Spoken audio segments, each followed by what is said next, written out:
replace Alex Rance and Matthew McDonough, while Simon White and Kane Lucas will don the blue for Andrew Walker and Andrew McGuinness.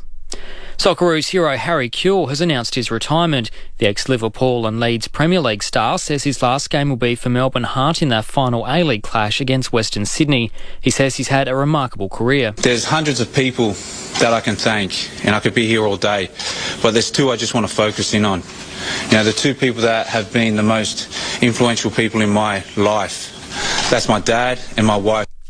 Now, the 5AA forecast: showers and thunderstorms today, a top of 28. Tomorrow, a possible shower, 27. Partly cloudy for Saturday, 28, and mostly sunny Sunday, 32. Then isolated showers for Monday and Tuesday. More news as it happens on 5AA. Call 5AA now to Talk Adelaide. 8223 0000. This is Peter Godfrey. 6 minutes past 5 is the time. Temperature at the moment, 17 degrees. Not too bad. Let's head across the ditch. Head to New Zealand. Selwyn Manning from livenews.co.nz. Good morning, Selwyn. Yeah, good morning, Peter. How's your side of the ditch looking?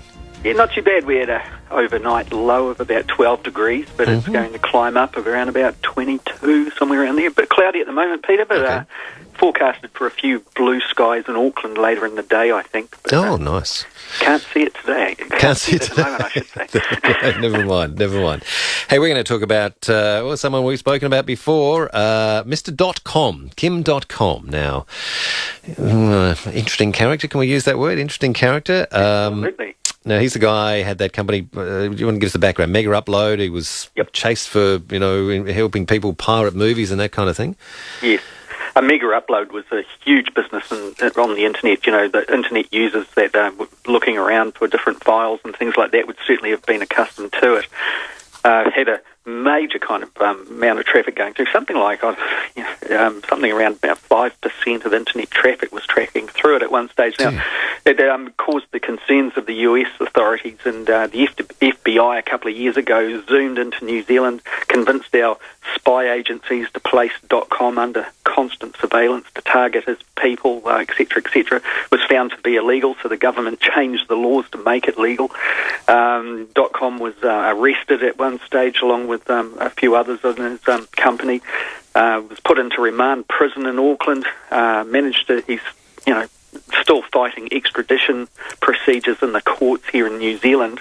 Originally, last year, it looked like he was succeeding, but he's had a few setbacks of late, Peter, and I guess it's just ratcheting up his concerns that he is, could face a possibility of being over in the United States trying to fight for his liberty, and you know how difficult it is once you're inside the States on such things. It's money exhausting kind of experience, let alone liberty. But so today, Peter, he's launching his political party. So if you can't beat him, join him, I guess, is perhaps his mantra? Well, that's right. The New Zealand, it looks like it's heading to the polls. Well, it's heading to the polls the 20th of September this year.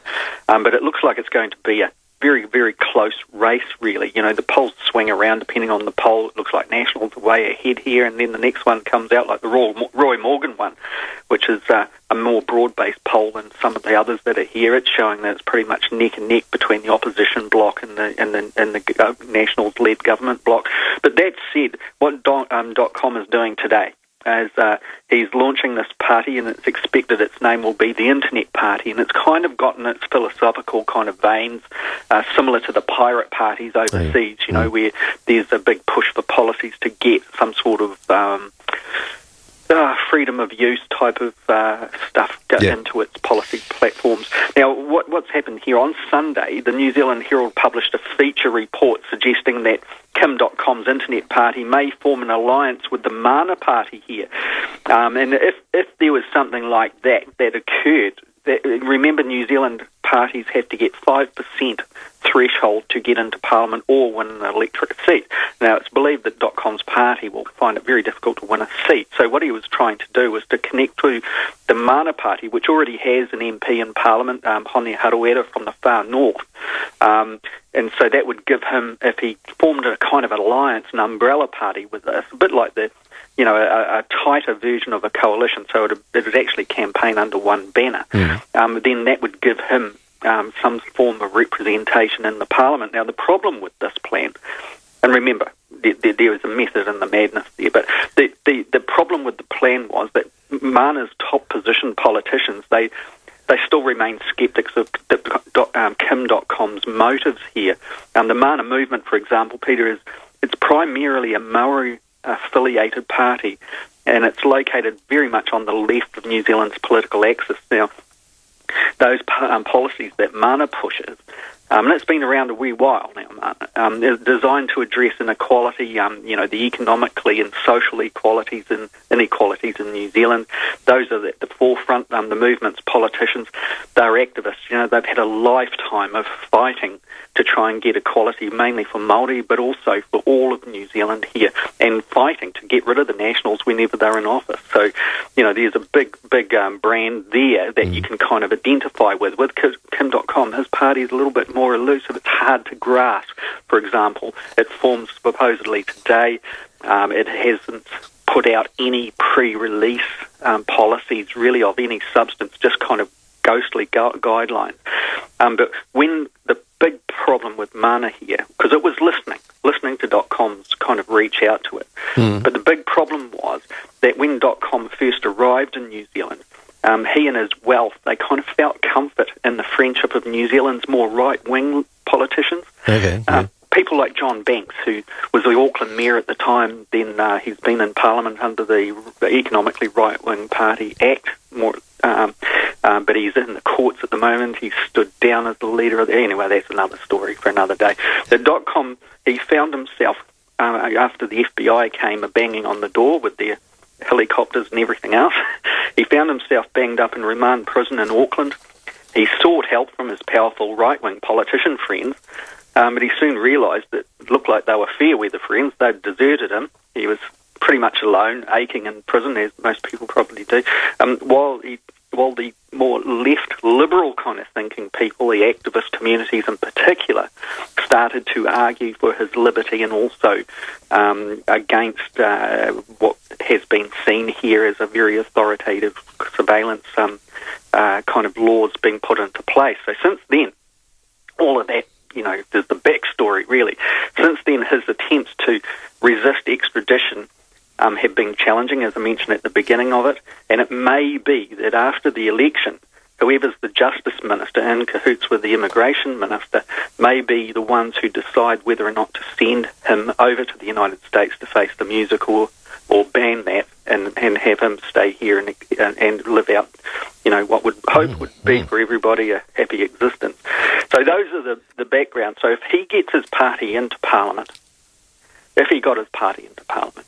then I think what's going on here is he believes that because it's such a close election race, that his bottom line that his party insists on being observed would be that he doesn't get sent over to the United States. So it's all about him. I think it's all about him. Now, all about him, yeah. Now, the Mana Party yesterday has kind of had a big, discussion about all of this, and it's decided, well, we'll never say never, but there are all of these principles that it appears that the Doc and himself don't fit with the Mana brand. Who did you say he sought out the Mana Party? Yeah. Himself? Yeah. So he's approached them, okay. Yeah, that's what's gone down. If you talk to the executive members in the Mana, they state that their party's representatives were approached. They met in an independent place, discussed the possibilities of forming an alliance type of approach here, a one-party structure. Well, two-party structure, but within one campaigning kind of umbrella, that there was common ground there, meaning that Dotcom had the government and its targets have objected to the surveillance powers of the state. All of these things are similar to Mana, has a critical analysis of the United States' influence over this country's governance, just like Mana does. There was a lot of common ground, but at the end of the day, on that article I mentioned at the beginning of this bulletin, Peter, that was in the New Zealand Herald on Sunday, Dotcom made one comment, it was one sentence, and he said, I wouldn't rule out working with the National Party. It's John Key, the Prime Minister's attitude that concerns me. So bang, the flags went up amongst the activist base, the Mana Party. That is totally at odds. You wouldn't get a Mana supporter, you wouldn't get a Mana activist, you wouldn't get a Mana MP that would utter those words, meaning that they could work with the Nationals. So that was pretty much it from their point of view at that point. Would Dotcom garner support in his own right from popular support to much in the way of votes at all? Well, this is the unanswered question, really. Yeah. It's an unknown factor. He has huge support here amongst particularly the younger voter, and this is like a social observation as opposed to citing polls here, Peter, this comment I'm making. Yeah. And it seems that he connects to that younger, more liberal-thinking, internet-savvy, progressive kind of person. Yeah, the generation born with a mouse in their hand, as they say. And a few others along the mix. But pretty much I think that 18 perhaps, which is the voting age here in New Zealand, up to around about 35 is his demographic. So he's looking at that, and it seems like when he's put on a show, because he's put on a lot of entertainment and stuff, he's very much engaged in the popular culture of New Zealand, and he is, he has garnered, as you say, that huge support from various people. So whether or not that can be converted into motivating people to go to the polling booths and have a vote on September 20th, or whether or not it's all about showbiz and people aren't going to come through, who can tell? The polls are showing, remember these are mainstream polls, and you have to look at it from that point of view, I guess.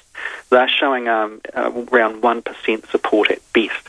Okay. And so whether or not he will be able to ratchet that support up is it's a long shot, and it seems that even his people realise this, and this is illustrated in his attempts to kind of get on side with the Mana Party. But it's seen as being a potential marriage of convenience as opposed to substance, Peter. Okay. Well, what would be your sense? Would he be those that would support him? Would he be seen by them as an entrepreneur of the Bill Gates type of person, or any other internet millionaire, or is he a rebel of the Julian Assange mould? Yeah, of the latter, very much so. I mean, a very rich version. Yeah. You were talking a man that has hundreds of millions of dollars, which the FBI and the New Zealand authorities have put out of his reach while he's facing these charges in the courts.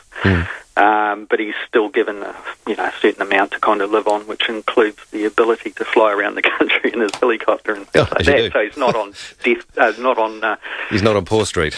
Not on Poor Street, not on Skid Row. Yeah. Not yet, anyway. But I guess I mean, to give them credit, what they're doing is they're injecting a whole new process into the New Zealand political spectrum. For example, they launched their party today. It's anticipated that they'll also launch their iPhone app, their iPad app, the OIS kind of application where people can sign up as members of the party. So they've got Electoral Commission approval for this legally. It's the first time in New Zealand. So in the past, the political parties had to have a kind of bit of paper with a signature on it, basically, and this is the first time that a digital signature will satisfy the electoral people that it's a legitimate membership thing there.